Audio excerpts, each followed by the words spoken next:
చింతపండు నవీన్ అలియాస్ తీన్మాన్ మల్లన్న ఎమ్మెల్సీగా మరి ఇప్పుడు చేసిన వ్యాఖ్యలు ఏవైతే ఉన్నాయో తెలంగాణ రాజకీయాల్లో సంచలనంగా మారాయని చెప్పుకోవచ్చు.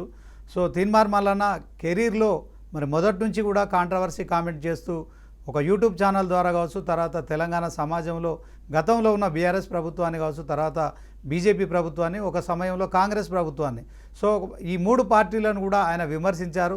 సో ఆయన ఉనికి కాపాడుకునేందుకు చేసిన ప్రయత్నంలో ఆయన మరి ఎమ్మెల్సీగా గెలుపొందారు. దీంట్లో మరి తీన్మార్ మల్లన్న అంతటితో సంతృప్తి చెందకుండా మరొకసారి కూడా బీసీ సమాజాన్ని తాను ఓన్ చేసుకునే క్రమంలో మరి ఆయన వివాదాస్పదమైన వ్యాఖ్యలు చేశారు. తెలంగాణ జాగృతి అధ్యక్షురాలు కవితపై చేసిన కామెంట్స్ ఏవైతే ఉన్నాయో కంచం మంచం పొత్తు అనే విషయంలో మరి అవి ఇప్పుడు సంచలనంగా మారాయని చెప్పుకోవచ్చు. ఈ వ్యాఖ్యలను అందరూ కూడా తీవ్రంగా ఖండిస్తున్నారు. టీపీసీసీ అధ్యక్షులు మహేష్ కుమార్ గౌడ్ కూడా ఖండించడం మనం గమనించవచ్చు. సో మొత్తానికి మరి ఇక బీసీ సమాజం కూడా ఈరోజు తీన్మార్ మల్లన్న అలియాస్ చింతపండు నవీన్కి అయితే కొన్ని ప్రశ్నలు సంధిస్తోంది. అలాంటి ప్రశ్నలు ఇప్పుడు సోషల్ మీడియాలో వైరల్గా మారుతున్నాయి.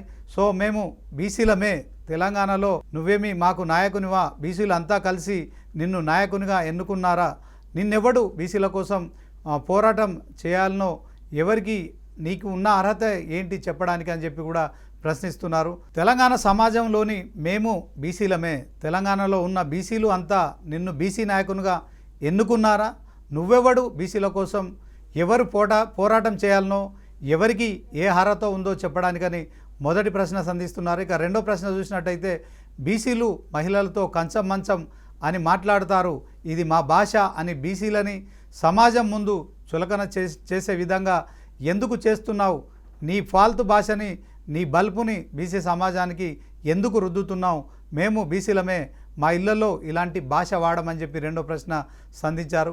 ఇప్పటి వరకు బీసీ నినాదం వాడుకోవడం తప్ప బీసీల కోసం నువ్వు చేసింది ఏముంది, ఆర్థిక స్తోమత మంచిగా లేక చదువుని ఆపేస్తున్న బీసీ బిడ్డల కాలేజ్ ఫీజులు కట్టినవా, పైసలు లేక మెరుగైన ప్రైవేటు వైద్యం తీసుకోలేక ప్రాణాలు పోగొట్టుకుంటున్న బీసీల వైద్యానికి అవసరమయ్యే సహాయం ఏదైనా ఆర్థికంగా నువ్వు చేసినవా, బీసీల కష్టాల్లో నువ్వేమైనా మరి కేవలం నువ్వేమన్నా తోడున్నావా, లేక కేవలం నీ రాజకీయ పబ్బం గడుపుకోవడానికి అవకాశం వచ్చినప్పుడల్లా బీసీ అనే నినాదం ఎత్తుకుంటున్నావు.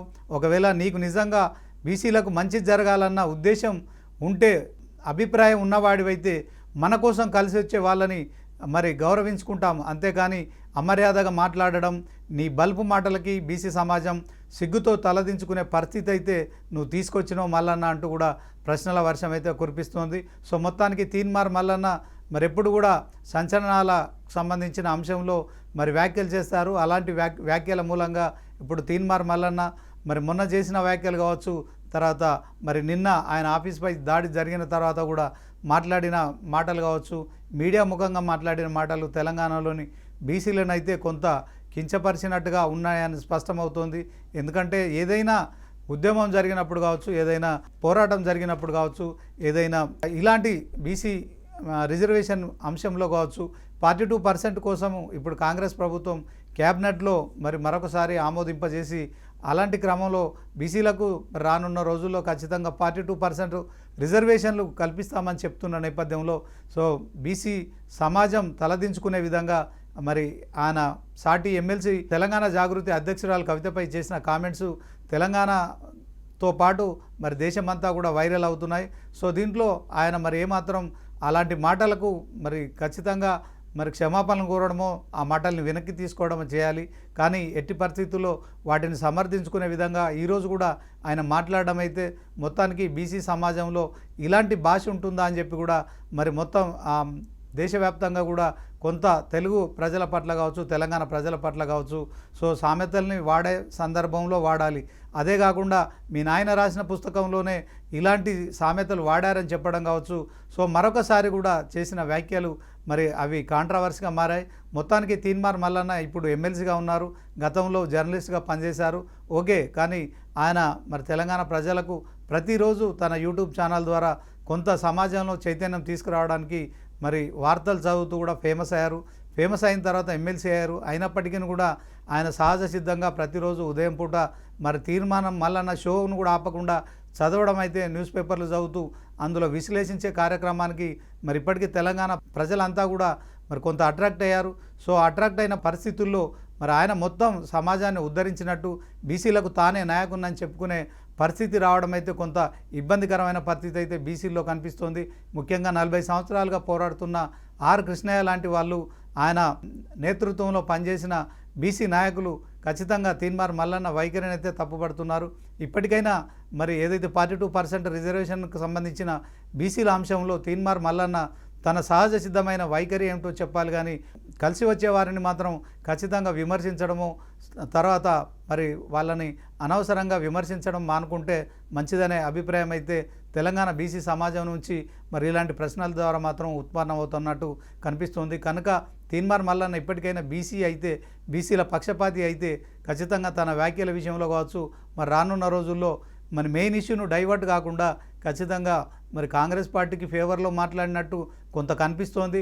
సో బీఆర్ఎస్ వాళ్ళని తిడితే నువ్వు కాంగ్రెస్ పార్టీకి దగ్గర అవుతావా, లేకుంటే ఖచ్చితంగా మరొకసారి నువ్వు కాంగ్రెస్ పార్టీకి సంబంధించిన బీఫామ్ మీద గెలిచిన ఎమ్మెల్సీ కనుక సో ఆ దిశగా నువ్వు కాంగ్రెస్లోకి నిన్ను తీసుకుంటే ఎవరో అభ్యంతరం చెప్పరు. కానీ తెలంగాణ రాష్ట్రంలో మరి సుమారు 50% పైగా బీసీలు ఉన్నారు.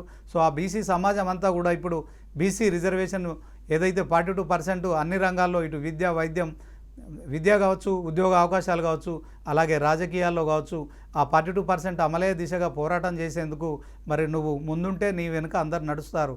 కానీ నువ్వు ఖచ్చితంగా తెలంగాణలో బీసీ సమాజం మరి అసహించుకునే పరిస్థితికి రావద్దని కూడా అందరూ కోరుతున్న పరిస్థితి. ఇప్పటికైనా తీన్మార్ మల్లన్న ఏదైనా మాట్లాడాలంటే 1-2 సార్లు ఆలోచించుకొని మాట్లాడండి. మీరు జర్నలిస్ట్గా మాట్లాడినప్పుడు ఓకే, అందరు యాక్సెప్ట్ చేస్తారు. సో కానీ ఇప్పుడు ఎమ్మెల్సీగా ఉన్నారు, చట్టసభల్లో మీరు తెలంగాణ ప్రజల కోసం, తెలంగాణ బీసీ సమాజం కోసం కావచ్చు, బీసీ హక్కుల కోసం పోరాడాల్సిన నాయకులు మీరు. సో నాయకత్వాన్ని మరి ఖచ్చితంగా ముందుకు తీసుకెళ్లాలంటే, నీ నాయకత్వాన్ని అందరూ అంగీకరించాలంటే ఖచ్చితంగా మీరు మాట్లాడే భాష ఏదైతుందో, మరి తెలంగాణలో ఇలాంటి సామెతలు వాడుతున్నారు, తెలంగాణ మహిళలను కించపరుస్తున్నారనే ఒక మెసేజ్ రాకుండా మాత్రం చూసుకోవాల్సిన బాధ్యత నీదే తీన్మార్ మల్లన్న. ఇప్పటికైనా మరి నోరు అదుపులో పెట్టుకొని 1-2 సార్లు మరి పునరాలోచించుకో మాట్లాడే ముందు. సో మాటల కంటే మించి, మౌనం కంటే మించిన మాటలు మాట్లాడాల్సిన పరిస్థితుల్లోనే నువ్వు మాట్లాడాలి. ఎందుకంటే తెలంగాణ సమాజాన్ని కొన్ని రోజులుగా నువ్వు జాగృతం చేస్తున్నావు. అదే క్రమంలో మరి బీసీలు కూడా నిన్ను అసహించుకునే పరిస్థితిని రాకుండా చూసుకోవాలని కూడా కోరుతున్న పరిస్థితిని తెచ్చుకోకని మరొకసారి చెప్తున్నాం.